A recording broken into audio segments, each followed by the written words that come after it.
Hello everyone, welcome to my channel. So after a long time உங்கள் எல்லாத்தையும் மறுபடியும் சந்திக்கிறதுல ரொம்ப சந்தோஷமாக இருக்கேன். ஸோ இன்றைக்கி நம்ம பார்க்க போகிற வீடியோ என்னன்னு பார்த்தீங்கன்னா, டியர்ட் கேக்ஸ் வந்து எப்படி வந்து பண்ணலாம் அப்படிங்கிறத பற்றியும், இதுக்கு நான் என்ன ரெசிபி யூஸ் பண்ணுறேன், இதை கேர்ஃபுல்லாக எப்படி ஸ்டாக் பண்ணலாம், எப்படி நம்ம இதை வந்து கேர்ஃபுல்லாக கஸ்டமர் வரைக்கும் டிரான்ஸ்போர்ட் பண்ணுறோம் அப்படிங்கிறத பற்றிலாம் நம்ம இந்த வீடியோவில் பார்க்க போகிறோம். ஸோ வீடியோவை ஸ்கிப் பண்ணாமல் ஃபுல்லாக பாருங்கள். கண்டிப்பாக உங்களுக்கு யூஸ்ஃபுல்லான பல இன்ஃபர்மேஷன் இதில் இருக்கும். So without any further delay let's get into the video. இந்த வீடியோவை நான் 2 செக்ஷன்ஸாக பிரிச்சிருக்கேன். ஃபர்ஸ்ட் செக்ஷனில் நம்ம ஒரு 2 டயரில் 2 kg சாக்லேட் கேக் எப்படி பண்ணுறதுங்கிறத பற்றி பார்க்க போகிறோம். அண்ட் செகண்ட் செக்ஷனில் 2 டயர் 4 kg வெனிலா கேக் எப்படி பண்ணுறதுங்கிறத பற்றி பார்க்க போகிறோம். ஸோ ஃபர்ஸ்ட் வாங்க நம்ம சாக்லேட் கேக் எப்படி பண்ணுறதுங்கிறத பார்க்கலாம். இதுக்கு வந்து இன்க்ரீடியன்ஸ் பார்த்தீங்கன்னா ரொம்பவே மினிமலாக தான் இருக்கும். ஸோ ஃபஸ்ட்டு ட்ரை இன்க்ரீடியன்ஸ் வந்து நம்ம மெஷர் பண்ணிக்கலாம். இதுக்கு வந்து நான் 260 கிராம்ஸ் ஆஃப் மைதா எடுத்திருக்கேன். இதில் வந்து 40 கிராம்ஸ் ஆஃப் கொக்கோ பவுடர் சேர்த்து கலந்து நம்ம தனியாக வச்சுக்கலாம். பேக்கிங் சோடாவோ இல்லை பேக்கிங் பவுடரோ எதுவுமே ஆட் பண்ணுங்கிற அவசியம் இல்லை. நெக்ஸ்ட்டு இன்னொரு பவுலில் 20 கிராம்ஸ் கேக் ஜெல் வந்து எடுத்துக்கலாம். இப்போ இதில் 8 முட்டை வந்து நான் சேர்த்துக்க போகிறேன். இதோட 300 கிராம்ஸ் கிரானுலேட்டட் சுகரும் ஆட் பண்ணி எலக்ட்ரிக் பீட்டர் வச்சு ஒரு 3 to 4 மினிட்ஸ் வரைக்கும் லோ டு மீடியம் ஸ்பீடில் பீட் பண்ணிக்கிட்டே வரலாம். இதில் இருக்கிற சுகர் கிரானியூல்ஸ் வந்து முட்டையை நல்லா ஏரேட் பண்ணி நல்லா ஃப்ளஃபி ஆக்கிடும். அப்படியே கொஞ்சம் நேரத்தில் பார்த்தோன்னா பேட்டர் வந்து நல்லா திக்காகி அப்படியே டபுள் அப் ஆகும். பார்த்தீங்களா எப்படி டெவலப் ஆகி பேட்டரே நல்லா திக்காக எவ்வளோ ஃப்ளஃபி ஆகிடுச்சுன்னு. இந்த மாதிரி கன்சிஸ்டன்சி வந்ததுக்கப்புறமா நம்ம ஆல்ரெடி மிக்ஸ் பண்ணி வச்சுருக்கிற ட்ரை இன்க்ரீடியன்ஸை இதோட ஆட் பண்ணி ஒரு 1 to 2 மினிட்ஸ் வரைக்கும் அதே லோ டு மீடியம் ஸ்பீடில் பீட் பண்ணிக்கலாம். இந்த ரெசிபி யூஸ் பண்ணி நம்மளுக்கு கிடைக்கக்கூடிய கேக் வந்து ரொம்பவே ஸ்பாஞ்சியாகவும் டேஸ்டியாகவும் இருக்கும். அட் த சேம் டைம் ரொம்பவே ஸ்டேபிளாகவும் ஸ்ட்ராங்காகவும் இருக்கும். ஸோ நம்ம கேக் ஸ்டாக்கிங்லாம் பண்ணும்போது மேலே இருக்கக்கூடிய கேக்ஸ் எல்லாம் வந்து தாங்கக்கூடிய அளவுக்கு நல்லா ஸ்ட்ராங்காகவும் இருக்கும். என்னோட மோஸ்ட் ஆஃப் த டியர்ட் கேக்ஸுக்கு வந்து இந்த ரெசிபி யூஸ் பண்ணி தான் நான் வந்து கேக்ஸ் பண்ணுவேன். நான் ஏற்கனவே சொன்ன மாதிரி இதில் ஜாஸ்தி இன்க்ரீடியன்ஸ் இல்லை, ரொம்பவே ஈஸியாகவும் சிம்பிளாகவும் முடியக்கூடிய ஒரு ரெசிபி. ஸோ இப்போ ஒரு 2 to 3 மினிட்ஸ் வரைக்கும் பீட் பண்ணியாச்சு. இதில் வந்து இப்போ நான் 80 கிராம்ஸ் ஆஃப் சன்ஃப்ளவர் ஆயில் சேர்த்து ஃபைனலாக ஒரு 30 செகண்ட்ஸ் வரைக்கும் அதே லோ டு மீடியம் ஸ்பீடில் வந்து பீட் பண்ணிக்க போகிறேன். அவ்வளோதான், பேட்டர் ரெடி ஆயிடுச்சு. இப்போ வந்து ஃபைனலாக ஸ்பாட்டுலா வச்சு ஒரு தடவை நல்லா மிக்ஸ் பண்ணி விட்டுட்டு பாட்டம் டயருக்கு 2 7-inch டின்லையும் டாப் டயருக்கு ஒரு 5-inch டின்லையும் பேட்டரை வந்து பிரித்து சேர்த்து பேக் பண்ணி வச்சுக்கிட்டேன். இப்போ இதை நல்லா ஆறினதுக்கப்புறமா டின்லேருந்து அதை டீமோல் பண்ணி எடுத்து இந்த மாதிரி ஸ்லைஸும் பண்ணி வச்சுக்கிட்டேன். இப்போ வந்து இதை நான் ஸ்டார்ட் பண்ண போகிறேன். ஃபஸ்ட்டு ஆஸ் யூஷுவல் கேக் போர்டில் கொஞ்சமாக கனாஷ் தடவி அதில் ஒரு கேக் லேயர் வச்சு சுகர் சிரப் வந்து யூஸ்வலாக நம்ம போடுறத விட கொஞ்சம் கம்மியாகவே சேர்த்து சாக்லேட் ட்ரஃபிள் க்ரீம் வச்சு ஃப்ராஸ்ட் பண்ணிக்கிட்டேன். நம்ம யூஸ்வலாக போடுற மாதிரி சுகர் சிரப் டியர்ட் கேக்ஸுக்கு வந்து நம்ம போட்டோம்னா அது ரொம்ப சாஃப்ட் ஆகி மேலே வந்து வெயிட் வைக்கும் போது உடையிறதுக்கு சான்சஸ் இருக்குது. ஸோ சுகர் சிரப்பை லைட்டாக தெளிச்சு விட்டாலே போதும், அதுவே வந்து போதுமான அளவு இருக்கும். ஸோ இப்போ பார்த்தீங்கன்னா பாட்டம் டயரையும் டாப் டயரையும் ஃபுல்லாக ஐசிங் பண்ணி க்ரம் கோட் பண்ணி நல்லா கூல் பண்ணதுக்கப்புறமா ஃபைனல் கோட்டிங்கும் கொடுத்துட்டேன். இப்போ வந்து ட்ரிப்ஸ் பண்ணுறதுக்கு ஒரு கப்பில் 2 டேபிள் ஸ்பூன் நியூட்ரல் ஜெல் எடுத்திருக்கேன். இதோட ஒயிட் ஜெல் கலர் ஆட் பண்ணி கொஞ்சம் கொஞ்சமாக தண்ணி ஊற்றி ட்ரிப் கன்சிஸ்டன்சி வர வரைக்கும் மிக்ஸ் பண்ணி வச்சுக்கிட்டேன். ஸோ இப்போ எல்லாம் ரெடியாக இருக்குது, வாங்க கேக்கை ஸ்டார்ட் பண்ண ஆரம்பிக்கலாம். இதுக்கு வந்து நான் ஒரு ஸ்ட்ரா டவல் எடுத்திருக்கேன். இது வந்து கேக்கோட சென்டரை சுற்றி 3 ஸ்பாட்ஸில், அதாவது ட்ரையாங்கிள் ஷேப்பில் இந்த மாதிரி கட் பண்ணி அதோட சைஸுக்கு ஏற்ற மாதிரி வந்து இன்சர்ட் பண்ணிக்க போகிறோம். கேக்கோட சென்டர் போர்ஷனை நம்ம எதுக்காக விட்டு வச்சுருக்கோன்னா டாப் டயரை வைக்கும் போது ஒரு பெரிய டவல் வந்து 2 கேக்கையும் கனெக்ட் பண்ணுற மாதிரி இன்சர்ட் பண்ணுவோம். அதுக்காக இப்போ டாப் டயரை வந்து இந்த மாதிரி கேக் போர்ட்லேருந்து ஒரு ஸ்பாட்டுலா வச்சு அப்படியே ஃப்ரீ பண்ணி எடுத்து விடுங்க. இதில் கேக்கோட டோட்டல் ஹைட்டுக்கு ஏற்ற மாதிரி ஒரு டவல் எடுத்துகிட்டு நடுவில் வச்சு இந்த மாதிரி ஸ்பாட்டுலா வச்சு கேக் போர்ட்லேருந்து எடுத்து பாட்டம் டயரோட சென்டர் பார்த்து கேர்ஃபுல்லாக வச்சு அட்ஜஸ்ட் பண்ணி ஸ்பாட்டுலாவை கேர்ஃபுல்லாக டாப் டயர்லேருந்து ரிமூவ் பண்ணிடுங்க. அவசர அவசரமாக எடுத்துட்டோன்னா கேக் வந்து ஸ்மட்ஜ் ஆயிரும். ஸோ கேர்ஃபுல்லாக எடுத்துருங்க. இப்போ ஸ்ட்ரா டவலில் ஃபுல்லாக கீழே வரைக்கும், அதாவது கேக் போர்டு வரைக்கும் இன்சர்ட் பண்ணி வெளியில் எடுத்து கேக்கோட ஹைட்டுக்கு ஏற்ற மாதிரி கட் பண்ணிவிட்டு இன்சர்ட் பண்ணிடலாம். அவ்வளோதான், நம்ம ஸ்டாக்கிங் முடிச்சாச்சு.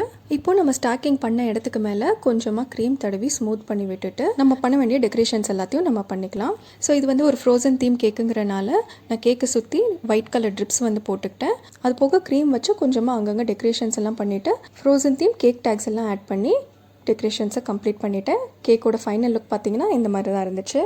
ஸோ இது வந்து 2 kg டயர்ட் கேக்குங்கிறனால நான் வந்து ஊபர் கேபில் வச்சு கஸ்டமருக்கு அனுப்பிச்சிட்டேன்.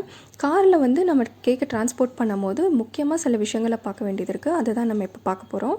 எப்போவுமே கேக்கை வந்து காரில் டிரான்ஸ்போர்ட் பண்ணும்போது அது ஃப்ளாட்டான கேக்காக இருந்தாலும் சரி, டயர்ட் கேக்காக இருந்தாலும் சரி, காரோட ஃப்ளாட்டான சர்ஃபேஸான ஃப்ளோரில் தான் வைக்கணும். அது போக ஏசி வந்து நல்லா கூலிங்லேயும் இருக்கான்னு பார்த்து டிரான்ஸ்போர்ட் பண்ணுங்கள். கேக்கை வந்து எப்போவுமே மடியிலையோ இல்லை சீட்லேயோ இந்த மாதிரி வைக்கவே கூடாது.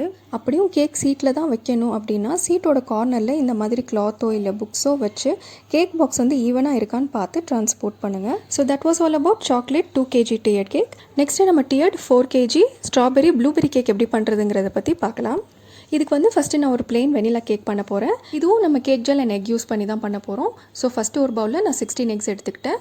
இதில் 40 கிராம் கேக் ஜெல்லும் 600 கிராம் சுகரும் சேர்த்து ஒரு 4 to 5 minutes low to medium ஸ்பீடில் திக்கான கன்சிஸ்டன்சியில் நல்லா டபுள் அப் ஆகிற வரைக்கும் பீட் பண்ணி எடுத்துக்கலாம். இப்போ பாருங்கள் நல்லா டபுள் அப் ஆயிடுச்சு. இப்போது இதில் 600 கிராம்ஸ் மைதா சேர்த்து ஒன்ஸ் அகெயின் ஒரு 3 to 5 மினிட்ஸ் வரைக்கும் நல்லா பீட் பண்ணிக்கலாம். இந்த மாதிரி லார்ஜ் குவான்டிட்டிலலாம் எப்போவும் கேக் பண்ணும்போது இந்த மாதிரி ஈஸியாக முடிகிற மாதிரியான கேக் ரெசிபிஸ் நீங்கள் செய்யலாம். ரொம்பவே டைம் சேவிங்காக இருக்கும். ஸோ இப்போ வந்து மைதா நல்லா மிக்ஸ் ஆகிடுச்சு. பேட்டரோட கன்சிஸ்டன்சி பாருங்கள். இந்த டைமில் நம்ம 160 கிராம்ஸ் ஆஃப் ஆயிலும் வெனிலா எசன்ஸும் ஆட் பண்ணி ஒரு 30 செகண்ட்ஸ்க்கு பீட் பண்ணிக்கிட்டோன்னா பேட்டர் ரெடி ஆகிடும். நீங்கள் உங்களோட கேக் ஃப்ளேவருக்கு ஏற்ற மாதிரி ப்ளூபெரியோ இல்லை ஸ்ட்ராபெரி எசன்ஸோ கூட ஆட் பண்ணிக்கலாம். இப்போ இதை நான் வந்து பாட்டம் டயருக்கு 2 8 இன்ச் டின்லேயும் டாப் டயருக்கு 2 6 இன்ச் டின்லேயும் ஈக்குவலாக பேட்டரை பிரித்து பேக் பண்ணி எடுத்துக்கிட்டேன். இதை ஆற வச்சுட்டு நான் ரைஸ் சைல்ஸ் வந்து ரெடி பண்ணிக்க போகிறேன். ரைஸ் சைல்ஸ் வந்து இந்த மாதிரி ஷீட்ஸ் கிடைக்கும். இதை வந்து நம்ம கட் பண்ணி தண்ணியில் ஊற வச்சு ரெடி பண்ணிக்க போகிறோம். ஸோ எனக்கு வந்து ப்ளூ கலரில் வேணுங்கிறதுனால நான் ஒரு பிளேட்டில் தண்ணி ஆட் பண்ணி கொஞ்சமாக ப்ளூ கலர் ஜெல் ஆட் பண்ணி அதை வந்து மிக்ஸ் பண்ணிக்கிட்டேன். இப்போ இதில் நம்ம கட் பண்ணி வச்சுருக்கிற ரைஸ் சைல்ஸ் எல்லாத்தையும் ஆட் பண்ணிக்கலாம். ஒரு 1 மினிட் வரைக்கும் இதை அப்படியே விட்டால் போதும். அது நல்லா தண்ணியை உறிஞ்சிரும். இப்போ வந்து அதை தனித்தனியாக பிரிச்செடுத்து ஒரு சிலிக்கான் மேட்டில் இந்த மாதிரி ஃபோல்ட் பண்ணி நான் வச்சுக்கிறேன். இது வந்து ஓவர் நைட் ட்ரை பண்ண வைக்கணும். அதனால தான் 1 டே பிஃபோரே நான் இதை வந்து செஞ்சு வச்சுட்டேன். இப்போ கேக் வந்து நல்லா ஆறிடுச்சு. ஸோ வந்து ஒரு கேக் லெவலில் வச்சு அதை வந்து ஸ்லைஸ் பண்ணி எடுத்துக்கிட்டேன். பார்த்தீங்களா எவ்வளோ சூப்பராக இருக்குன்னு. இப்போது இது வந்து 4 kg கேக்குங்கிறனால ஒரு ட்ரம் போர்டு எடுத்துக்கிட்டேன். இதில் வந்து நம்ம கொஞ்சமாக க்ரீம் தடவி ஃபஸ்ட் லேயர் வச்சு நான் ஏற்கனவே சொன்ன மாதிரி சுகர் சிரப் வந்து ரொம்ப லைட்டாக ஆட் பண்ணிக்கிட்டேன். இப்போ இந்த ஃபஸ்ட் லேயரில் ஸ்ட்ராபெரி க்ரஷ் ஆட் பண்ணி விப்பிங் க்ரீம் வச்சு ஐசிங் பண்ணிக்கிட்டேன். அப்புறம் இது மேலே இன்னொரு கேக் லேயர் வச்சு இந்த லேயரில் ப்ளூபெரி க்ரஷ் ஆட் பண்ணி விப்பிங் க்ரீம் வச்சு ஐசிங் பண்ணிக்கிட்டேன். இதே போல் எவ்ரி ஆல்டர்னேட் லேயர்ஸ்க்கு வந்து ஸ்ட்ராபெரியும் ப்ளூபெரியும் ஆட் பண்ணி ஃபுல் ஐசிங் பண்ணி க்ரம் கோட் பண்ணி வச்சுக்கிட்டேன். அண்ட் இந்த கேக் வந்து ஒரு 4 kg கேக்குங்கிறனால நாங்கள் கேப்லலாம் வச்சு விடலை. இதை தனித்தனியாக ஃபுல்லாக கோட் பண்ணி டெக்கரேட் பண்ணி கஸ்டமரோட இடத்துல போய் தான் நாங்கள் வந்து செட் பண்ணி கொடுக்க போகிறோம்.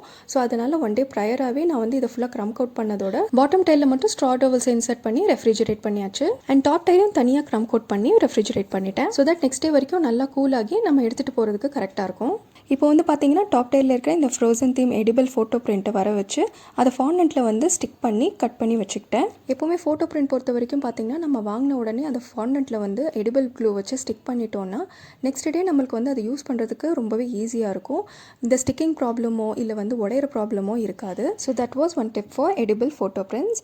அண்ட் நெக்ஸ்ட் டே பார்த்தீங்கன்னா நான் க்ரம் கோட் பண்ண top tier and bottom tier ரெண்டையுமே வந்து ஃபைனல் ஃப்ராஸ்டிங் பண்ணி ரெடி பண்ணி வச்சுக்கிட்டேன்.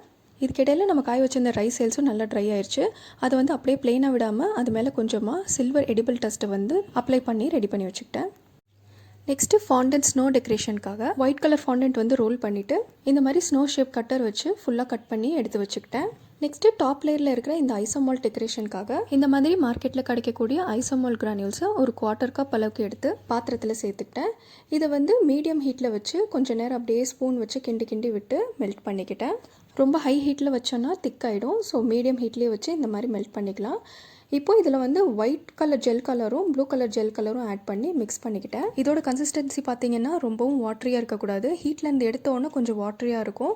பட் இதை கொஞ்சம் ஒரு 1 to 2 மினிட்ஸ் வந்து நல்லா ஆற விட்டுட்டு அதுக்கப்புறமா ஒரு கிளாஸ் வந்து கவுத்தி வச்சு அது மேலே சிலிக்கான் மேட் போட்டு இந்த மாதிரி அங்கங்கே கிளிப்ஸ் வச்சுக்கோங்க. இப்போ இது மேலே லைட்டாக ஆறின ஐசோமால்ட்டை இந்த மாதிரி ஊற்றி வச்சுட்டு ஒரு 5 to 10 மினிட்ஸ் வந்து அப்படியே செட் பண்ண விட்டுருங்க. அதுக்கப்புறமா அதை ரிமூவ் பண்ணிடலாம். இதெல்லாம் ரெடி பண்ணுறதுக்குள்ளே 3 o'clock ஆயிடுச்சு. கஸ்டமருக்கு வேறு நாங்கள் 5 o'clock டெலிவர் பண்ணணும். ஸோ அதனால் டக்குன்னு பாட்டம் டயர்லேயும் டாப் டயர்லேயும் ஸ்னோ ஃபாண்டன்ட்டையும் எடிபிள் பிரிண்ட்டையும் மட்டும் ஸ்டிக் பண்ணி மற்றது எல்லாத்தையும் பேக் பண்ணி காரில் வச்சு எடுத்துகிட்டு கிளம்பிட்டோம். ஏன்னா கஸ்டமரோட லொக்கேஷன் வந்து எங்கள் வீட்டிலேருந்து ஆல்மோஸ்ட் 18 கிலோமீட்டர்ஸு. ஸோ இங்கேருந்து போகிறதுக்கே டைம் ஆகும். அங்கே போய் நம்ம செட் பண்ணி வேறு கொடுக்கணும். ஸோ டைம் கன்ஸ்டன்ட் ப்ராப்ளம்னால ஐசோமால் டெக்கரேஷனை மேட்லேருந்து எடுக்கிறதா இருக்கட்டும், டாப் அண்ட் பாட்டம் டயர்ஸை டெக்கரேட் பண்ண வீடியோவாக இருக்கட்டும், எதுவுமே என்னால் எடுக்க முடியல. அண்ட் ஃபைனலி கஸ்டமர் வீட்டுக்கு போனதுக்கப்புறமா டாப் டயரை கேக் போர்ட்லேருந்து ஸ்பாட்டுல வச்சு இந்த மாதிரி ரிமூவ் பண்ணிக்கிட்டேன். இப்போ இதில் வந்து நான் ஒரு கேக் டவலை வந்து ஆல்ரெடி கேக்கோட டோட்டல் ஹைட்டை வந்து மெஷர் பண்ணி கட் பண்ணி வச்சுருந்தேன். அது வந்து டாப் டயரோட சென்டரில் வந்து இந்த மாதிரி இன்சர்ட் பண்ணி பாட்டம் டயரோட சென்டர் பார்த்து அட்ஜஸ்ட் பண்ணி கரெக்டாக வச்சு கேக் ஸ்பாட்டுலாவை பொறுமையாக டாப் டயர்லேருந்து ரிமூவ் பண்ணி எடுத்தேன்.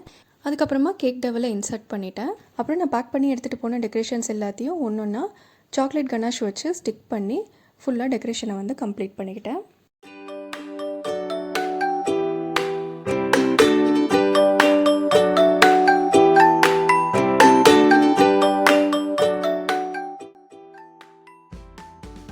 அண்ட் கேக்கோட ஃபைனல் லுக் பார்த்தீங்கன்னா இந்த மாதிரி தான் இருந்துச்சு. கஸ்டமருக்கு ரொம்பவே பிடிச்சிருந்தது. சாப்பிட்டுட்டு ரிவ்யூவும் ரொம்பவே நல்லா தான் கொடுத்துருந்தாங்க. So that was all for today friends. கண்டிப்பாக இந்த வீடியோ உங்களுக்கு யூஸ்ஃபுல்லாக இருந்திருக்கும்னு நம்புகிறேன். மறக்காமல் லைக் பண்ணுங்கள், கமெண்ட் பண்ணுங்கள், ஷேர் பண்ணுங்கள். இது வரைக்கும் சேனல் சப்ஸ்கிரைப் பண்ணாமல் இருந்தீங்கன்னா கண்டிப்பாக சப்ஸ்கிரைப் பண்ணுங்கள். தேங்க்யூ ஃபார் வாட்சிங் ஃப்ரெண்ட்ஸ். Bye bye.